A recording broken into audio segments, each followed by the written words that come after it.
Twice as many white people go killed by police every year. Twice as many white people are killed unarmed by police every year. You just don't see it.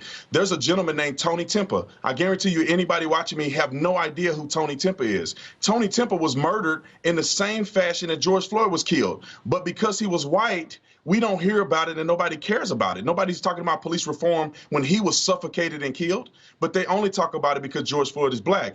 Black people commit over half of violent crimes in this country and only make up 13% of the population.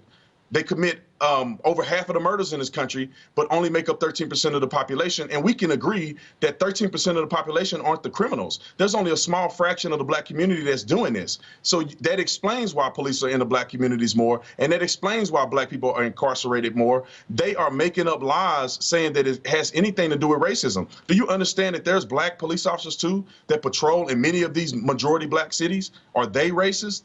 No, that's not the case. They're just making these things up, in my personal opinion, and they're riding a wave of dead black people in order to make money and be politically and get political leverage. We don't live in a racist country. This was an interaction between a police officer that I thought did the wrong thing and a black man who was on drugs, high, resisting arrest, and ended up being killed by that police officer.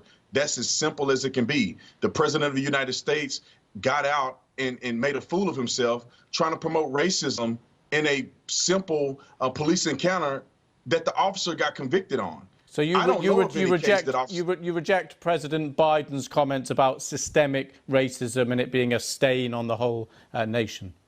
Yes, President Biden is an idiot, in my personal opinion, and he's just talking because he's a politician. Systemic racism, I mean, if you look at Joe Biden himself, you know, he spoke at a Ku Klux Klan member's funeral and did the eulogy of Robert Byrd. I mean, he is white supremacy and racism if you want to say that is the case. And now he's the president. So if he really cared about white supremacy and racism, he should step down as the president because he's an exemplification of that very thing. These people are just running their mouth and they're not being honest.